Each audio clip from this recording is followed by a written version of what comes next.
Makikita naman noong pinapanood ni Hobin ang mga video ng comedy crew, at kahit paano'y inaming nakakatawa nga sila. Pero ayaw ni Snapper sa kanila dahil sila ang mga nambuli kay Gail. Sa mga video, kadalasang humihingi ng tawad ang mga lalaki at minsay natatawa pa ang mga biktima nila. Humihingi rin sila ng pahintulot na i-post ang video at karaniwang pumapayag ang mga ito. Nagulat si Hobin dahil ang comedy crew sa video ay hindi katulad ng ugali nila sa paaralan. Sa video ay sobrang magalang sila pero di alam ng mga manonood kung ano sila sa totoo.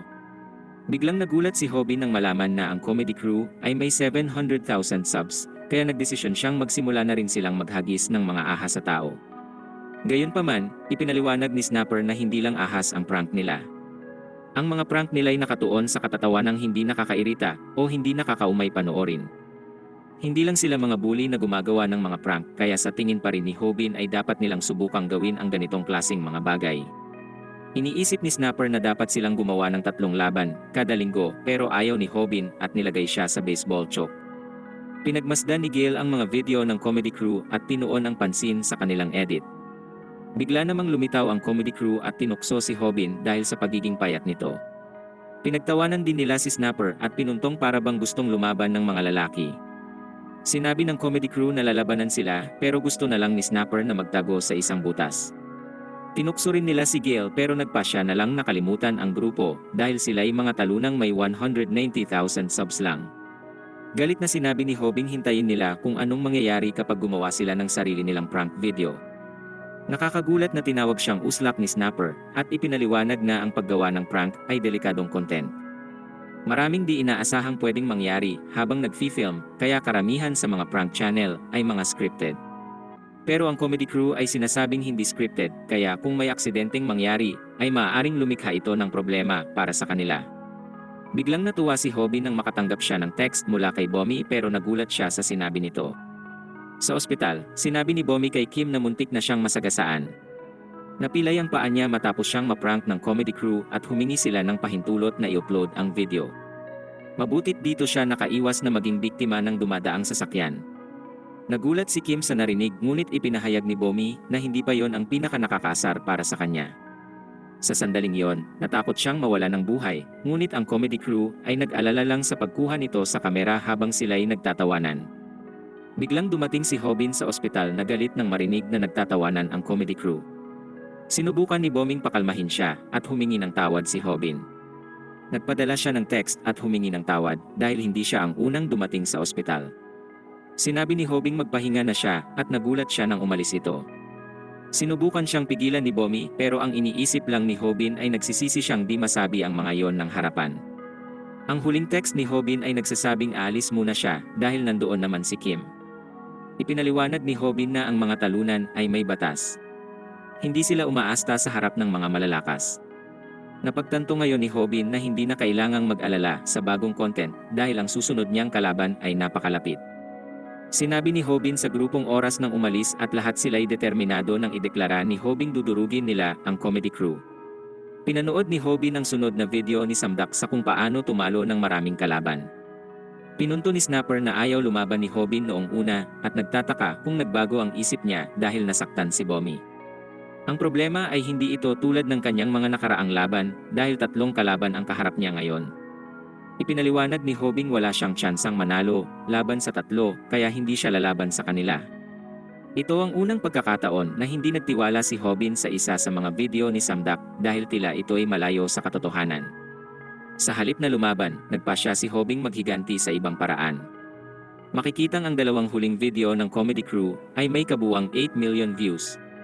Halos $13,000 ang halaga noon, kaya nagtanong ang crew sa leader na si Hyun para sa bahagi at sinabihan silang maging pasensyoso. Nagtanong sila kung anong gagawin tungkol sa mga taga-viral hit channel, ngunit sinabi lang ni Hyun na huwag pansinin. Tiniyak ni Snapper kay Hobin na ang kakayahan nilang sumunod ay walang palya at walang ideya ang comedy crew na sinusundan sila. Narinig ni Hobin ang tungkol sa nabanggit na $13,000, kaya pinunto ni Snapper na pera lang ang inaalala ni Hobin. Napagtanto ni Hobin pinepeke ng comedy crew ang content nila mula sa sinabi sa kanya ni Bomi ngunit wala silang ebidensya. Biglang ibinunyag ni Snapper na maaaring mayroon. Naalala ni Snapper ang isang video kung saan may babaeng pinagtripan sa elevator nang magkunwari ang comedy crew ng parang usapang mafia boss, ngunit hindi nakikita ni Hobbin ang mali. Ang babae ay naluha sa takot, ngunit ipinaliwanag ni Snapper na yon din ang paraan kung paano nalinlang ang mga manonood. Napansin niya ang isang bagay sa mga pindutan ng elevator. Tumagal ng higit 2 minuto ang video, ngunit hindi dapat abutin ng ganoon ang pag-akyat sa 7 palapag lang. Dahil pineke ito, malinaw na nagkunwari lang ang babae sa video na pinindot ang mga pindutan nito. Dito napagtanto ni Hobbing sobrang halata ito. Ipinaliwanag ni Snapper na kung nakakaaliw ang content ay hindi gaanong pinapansin ng tao ang mga detalye, kaya maraming YouTubers ang nagsasamantala nito. Kumukuha sila ng mga aktor para sa content nila tulad ng isa pang video ng comedy crew. Dito'y tinawagan ng mga pulis dahil kay Hyun, ngunit tinanong ni Snapper ang tunay na mga pulis sa katotohanan nito. Nagpadala talaga sila ng mga opisyal pero hindi dahil sa paninigarilyo ni Hyun gaya sa video. Ang mga pulis ay pumunta dahil sinabi ng comedy crew na may nakita silang kriminal. Malinaw na pinepeke nila ang kanilang content kaya iniisip ni Snapper na dapat silang ibunyag. Ngunit hindi kontento si Hobbin sa ganoon. Wala dito ang panapos na tulad ng ginawa nila kay Pakbo. Dito naman lumitaw si Ruming gustong makipag-collab. Gusto niyang gumawa ng prank na tatapunan siya ng kape sa damit. Peke na rin naman ang lahat at iniisip niyang makakakuha sila ng maraming views. Gusto niyang gumawa sila ng script at magsimula agad pero nainis lang si Hobbin. Ipinaliwanag niyang nasaktan si Bommy dahil sa prank at kung gusto ni Ruming magpanggap sa mga content ay dapat siyang makipagtrabaho sa comedy crew. Nasaktan si Rumi pero ilang sandali pa ay tinanggap niya ang payo at ginagawa na ang prank kasama ang comedy crew. Sinabi nilang hindi scripted ang mga prank nila pero sinabi ni Ruming pwede nilang sabihin ang totoo sa kanya. Madaling lokohin ang mga uslak na manonood at ang pagkakitaan sila ay normal ng gawain sa larangan. Sumang-ayon si Hyun at idineklarang ang mga manonood ay mga uslak na walang isip. Ang nagpabagsak kay Pakbo ay hindi karahasan kundi ang pagiging peke ng content. Patuloy nilang ininsulto ang mga manonood pero sinabi ni Hyun na maghinay-hinay dahil ang mga uslak ang pinagkakakitaan nila ng pera. Gusto ng mga lalaking magyosi si Rumi pero mas gusto niyang kumuha ng video. Gusto niyang kumuha ng marami at sabik siyang marinig ang mga ideya nila para sa content. Biglang nagulat si Rumi nang ipahayag ni Hyun na ang susunod nilang video ay ang pag-ungkat sa viral hit channel ni Hobbin. Sigurado si Hyun na hindi matatalo ni Hobbin si Taehyun sa totoong laban kaya gusto niyang ibunyag ito. Hindi iniisip ni Ruming pineke iyon pero sinabi ni Hyun na walang problema. Pwede nilang i-edit ang video para magmukhang pineke ni Hobbin ang mga laban. Hindi makapaniwala si Rumi dito, kaya ipinaliwanag ni Hyung laging gutom sa drama ang mga manonood at walang pakialam sa katotohanan. Kailangan lang nilang i-edit ang video at sabihing pineke ito para lahat ay magalit. Sinabi ni Hyung madaling lokohin ang mga uslak na manonood at sigurado siyang di na makaka-YouTube ang viral hit pagkatapos silang mabansagang mga peke. Mas marami ding subs ang comedy crew, kaya natural lang na maniniwala ang mga manonood sa kanila. Nagdesisyon si Ruming ayaw niya noon at sinubukang umalis, ngunit pinigilan siya ni Hyun at ibinunyag na na-record niya ang litanya ni Rumi nang insultuhin nito ang mga manonood. Sinubukan ni Hyung pilitin siya sa alyansa, ngunit ibinunyag ni Ruming nakastream ang lahat ng sinabi niya sa buong mundo. Ipinaliwanag niyang nakipagkasundo siya kay Hobbin. Kung mahuhuli niya si Hyun na nagsasabi ng masasamang bagay, papayag si Hobbin na makikolab sa kanya.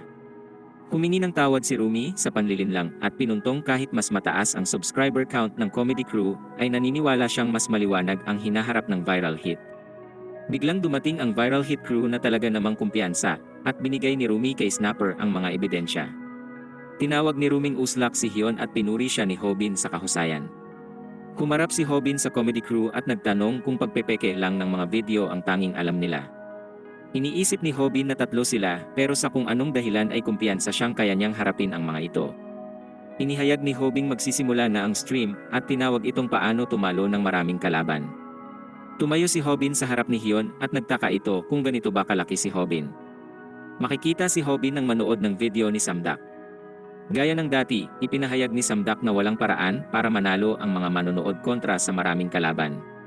Kung gusto nilang magtagumpay ay kailangan nilang matutunan ang hindi bababa sa 10 skill.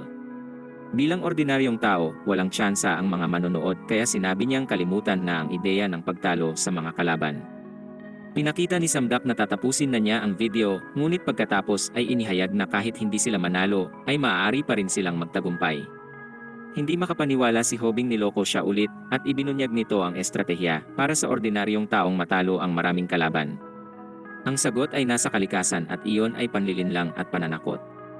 Ang praying mantis ay nanlilinlang upang hindi makain, at ang mga gorilya ay nananakot upang maiwasang maliitin. Ang paraang manalo na may kaunting lakas ay ang praying mantis bluff. Sa kasalukuyan, mukhang natutunan ni Hobin ang teknik ng takutin niya ang comedy crew at itanong kung gusto na nilang mawala. Tinanong niya rin kung iniisip nilang maaaring gawin ang kahit ano dahil lagi siyang nakangiti. Nakakatakot ang tingin ni Hobin pero sa katunayan ay iniisip niya kung gaano siyang kinakabahan sa puntong baka maihi pa siya roon.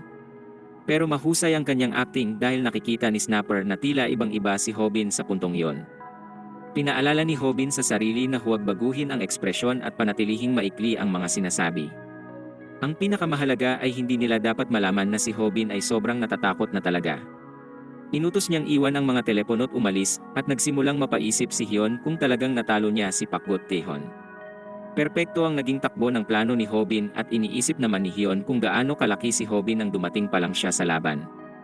Nang nasa sukdulan ng tensyon, biglang natanggal ang sapatos ni Hobin at napilipit ang paa. Nagpaulit-ulit sa isip ni Hobin ang mga salita ni Samdak na huwag hayaang makita ng kalaban ang panlilinlang at pananakot bago pa matapos ang lahat. Nasa masamang kalagayan si Hobin at natagpuan ng comedy crew ang mga insole sa sapatos ni Hobin nagpapatangkad sa kanya.